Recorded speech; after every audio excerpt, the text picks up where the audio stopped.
बिस्मिल्लाहिर्रहमानिर्रहीम, अस्सलाम वालेकुम। दोस्तों, आपने अक्सर महफ़िलों में सुना होगा, आप किसी को कहें गोश्त खा ले, तो वो आगे से आपको क्या रिप्लाई देंगे कि मेरा यूरिक एसिड बढ़ जाता है, मुझे जोड़ों की दर्द शुरू हो जाती है। आज से कुछ अर्सा पहले जो है 10-15 साल पहले ये बीमारी आपको 50 साल से ज़ायद उम्र के लोगों में देखने को मिलती थी। लेकिन आजकल जो है 25, 30, 35 साल के जो यंग लड़के-लड़कियाँ हैं, उनमें आपको ये बहुत ज़्यादा बीमारी मिलेगी। वो अक्सर कंप्लेंट के साथ आते हैं कि सुबह जब हम उठते हैं तो हमारे हाथ अकड़े होते हैं, हमें जोड़ों की दर्द शुरू हो जाती है। वो कहते हैं पाँव पे सूजन होना शुरू हो गई है, अंगूठा जो है वो थोड़ा-सा सूजना शुरू हो गया है और अक्सरियत को ये पता ही नहीं होता कि उनका यूरिक एसिड जो है वो बढ़ गया है। जब भी आप ये सुनेंगे कि मेरा यूरिक एसिड बढ़ गया है तो लोग उसको क्या मशवरा देते हैं, लोग उसको कहते हैं आप पालक खाना बंद कर दें, आप टमाटर खाना बंद कर दें, आप जो है वो दालें खाना बंद कर दें। लेकिन ये सारा कुछ जो है ये गलतफ़हमी की बुनियाद पे बताया जा रहा होता है। असल मसला कहीं और होता है। असल मसला जो है वो ये नहीं है कि यूरिक एसिड बढ़ गया है। असल मसला ये है कि हमारी बॉडी जो है वो ठीक तरह से यूरिक एसिड को जो है जिस्म से ख़ारिज नहीं कर पा रही। उसकी बहुत सारी वजूहात हैं। उनमें हमारे गुर्दे जो हैं वो ठीक तरह से काम नहीं कर रहे, हमारी जो ग़िज़ा है वो ठीक तरह की नहीं है। इसके अलावा डिहाइड्रेशन, पानी की कमी है। कुछ लोग अल्कोहल भी इस्तेमाल करते हैं, उस वजह से भी बढ़ना शुरू हो जाता है और बहुत सारे खाने ऐसे हैं कि जो इसको बढ़ा देते हैं।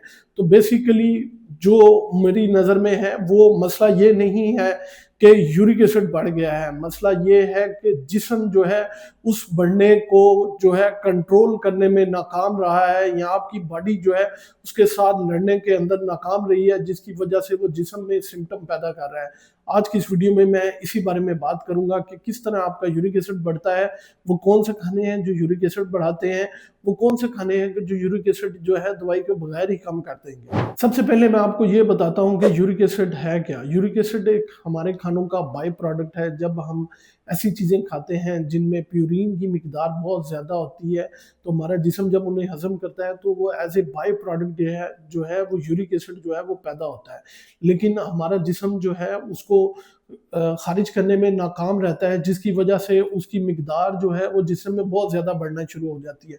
इसकी 3 बड़ी वजूहात हैं। सबसे पहले जिगर में ज़्यादा बनना, जिगर जो है वो या तो इन्फ्लेमेशन हुई होती है, सोजिश हुई होती है या फिर फैटी लिवर होता है या फिर जिगर के ऊपर बोझ बहुत ज़्यादा होता है या फिर इंसुलिन रेजिस्टेंस बहुत होती है जिसकी वजह से ये जिगर में ज़्यादा बन रहा होता है। दूसरे नंबर पे जो वजह है वो ये है कि गुर्दे से ठीक तरह से जिस्म से निकाल नहीं पाते। उसकी जो मेन बड़ी वजह है वो है हमारे जिस्म में डिहाइड्रेशन यानी कि पानी की बहुत ज़्यादा कमी, जिसकी वजह से हम पानी नहीं पीते ठीक तरह से, तो जिस्म से ये खारिज नहीं हो पाता। दूसरे नंबर पे मेटाबॉलिक काज़ेज़ इतनी हैं कि जिसकी वजह से जिस्म से जो गुर्दे हैं वो फासिद मादों को बाहर से नहीं निकाल पाते। तीसरे नंबर पे जो सबसे बड़ी वजह वो ये है कि जब ऊपर वाली 2 वजह बनती हैं तो हमारे जिस्म में यूरिक एसिड जब बढ़ता है तो उसके क्रिस्टल्स बन जाते हैं, मतलब एक सुइयाँ सी बनना शुरू हो जाती हैं और ये सुइयाँ जाके हमारे जोड़ों के अंदर जाके बैठ जाती हैं, जिसकी वजह से जोड़ जो है वो वहाँ पे सूजन होना शुरू हो जाती है और दर्द होना शुरू हो जाती है, जिसकी वजह से यूरिक एसिड जो है वो जिस्म से खारिज नहीं हो पाता। अब बात करते हैं वो खाने जो कि यूरिक एसिड को हमारे जिस्म में बहुत ज़्यादा बढ़ा देते हैं, तो उनमें सबसे पहले जो है वो एनर्जी ड्रिंक्स और डब्बे वाले जूस।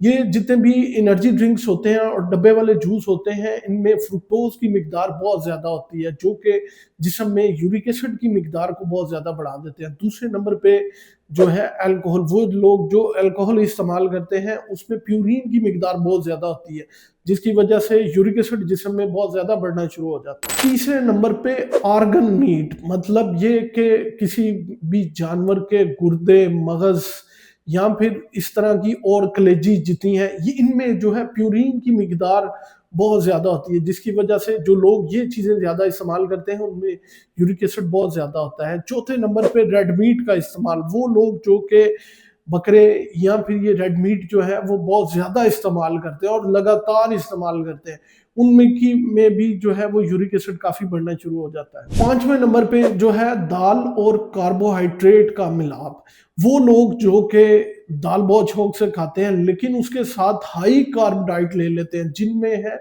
सफ़ेद राइस, जो लोग ये चीज़ें बहुत ज़्यादा इस्तेमाल करते हैं और राइस साथ दाल का बहुत ज़्यादा इस्तेमाल करते हैं, उनमें भी है यूरिक एसिड बहुत ज़्यादा स्पाइक करता है। और छठे नंबर पे है बेकरी और तली हुई चीज़ें। नाज़रीन, जो लोग कचौरी, समोसे, पकोड़े या तली हुई चीज़ें खाते हैं, वो हमारे ब्लड के अंदर ऑयली चीज़ को बढ़ा देते हैं, जिसकी वजह से गुर्दों की फिल्ट्रेशन पावर जो है वो कम हो जाती है, तो यूरिक एसिड जो है वो ठीक तरह से फिल्टर नहीं हो पाता। ये तो वो खाने थे जो कि जिसमें यूरिक एसिड को बढ़ा देते हैं। अब वो खाने के जो यूरिक एसिड को कम करते हैं, तो सबसे पहले जो है वो है हाइड्रेशन, यानी कि पानी का इस्तेमाल। डेली जो है आजकल सर्दियों में भी 4-5 लीटर पानी पिए, नहीं तो आप जूसेस इस्तेमाल करें, गाजर का जूस, माल्टे का जूस, लेमन जूस, इसके साथ नारियल पानी, इन चीज़ों का इस्तेमाल ज़्यादा करें ताकि गुर्दे जो है फिल्टर ज़्यादा से ज़्यादा इसको कर सकें। दूसरे नंबर पे कम प्यूरिन वाली सब्जियां, जिसमें लौकी, पालक जो है, खीरा, मूली, गाजर, ये वो सब्जियां हैं जिनमें फाइबर की मिकदार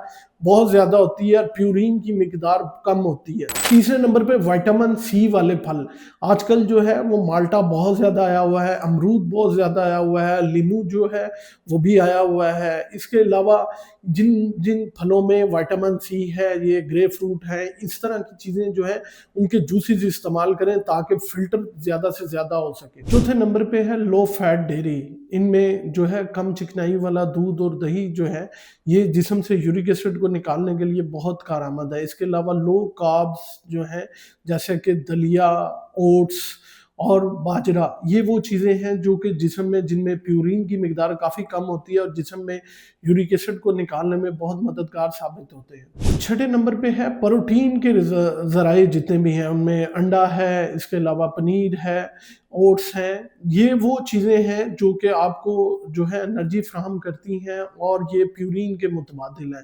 और आखिर में सोजिश कम करने के लिए, अगर आपके जोड़ों में यूरिक एसिड के क्रिस्टल्स बैठ गए हैं, तो उसको ठीक करने के लिए आपको अदरक का इस्तेमाल करना चाहिए, लहसुन का इस्तेमाल करना चाहिए, हल्दी का इस्तेमाल करना चाहिए। ये सारे, चाहे आप कहवे की सूरत में पी लें या फिर जो है किसी भी हांडी या सब्जी के अंदर डाल के इस्तेमाल करें, तो आपका जो यूरिक एसिड है वो जिस्म से खारिज होगा। ना सिर्फ खारिज होगा बल्कि जोड़ों की दर्द भी जो है वो काफ़ी बेहतर होगी। अब हम अपने जिस्म में यूरिक एसिड, अगर आप कहें कि जी मैं डाइट भी कंट्रोल कर रहा हूँ और इसके साथ साथ जो है वो मैं मेडिसिन भी इस्तेमाल कर रहा हूँ, लेकिन यूरिक एसिड जो है वो नीचे नहीं आ रहा, तो उसमें हम कुछ गलतियाँ कर रहे होते हैं।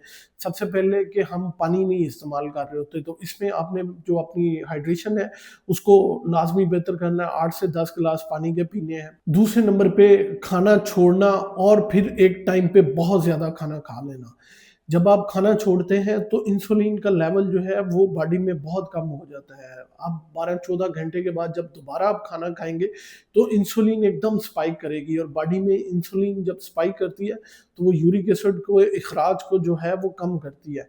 तो आपने जो है थोड़ा-थोड़ा कुछ ना कुछ खाते रहना है ताकि आपका जो इंसुलिन की एकदम स्पाइक है वो बिल्कुल ना आए। तीसरे नंबर पे सुस्त तर्ज़ ज़िंदगी, मतलब ये कि एक ही जगह पे बैठे रहना। अगर ऑफिस वर्क है, 8-10 घंटे बैठ के काम करते हैं, तो हर घंटे के बाद जो है वो 2 मिनट के लिए या 1 मिनट के लिए उठ के कॉरिडोर का एक चक्कर लाज़मी लगाएँ, ताकि खून की रवानी जो है वो चलती रहे और गुर्दे जो हैं वो फ़िल्टर करते रहें। 5वें नंबर पे जो है वो है नींद और तनाव में कमी। आपने अपनी नींद को बेहतर बनाना है ताकि जो हार्मोनल इम्बैलेंस है, आपका कार्टिसोल है, वो कम हो सके। और तनाव को कम करने के लिए, ज़हनी परेशानी को कम करने के लिए मुराकबा करें, योगा करें, डेली एक्सरसाइज करें। और आखिर में गलत खाने का जो इम्तजाज है उसको ठीक करना है। मतलब ये नहीं कि दाल के साथ बहुत ज़्यादा आपने चावल खा लेने हैं या कुछ मीठा खा लेना है। तो इसको कंट्रोल करके जो है आप अपनी ना सिर्फ यूरिक एसिड को दवाई के बगैर कंट्रोल कर सकते हैं, बल्कि जिस्म से इखराज को भी बहुत ज़्यादा बढ़ा सकते हैं। नाज़रीन, अपनी तर्ज ज़िंदगी में थोड़ी सी तब्दीली ला के, अपने खाने को बेहतर करके आप इस बीमारी को दवाइयों के बगैर जो है वो ठीक कर सकते हैं। उम्मीद है ये मालूमात आप लोगों के लिए बहुत फ़ायदेमंद साबित होगी। अपना और अपने प्यारों का बहुत सा ख्याल रखिएगा। दुआओं में याद रखिएगा।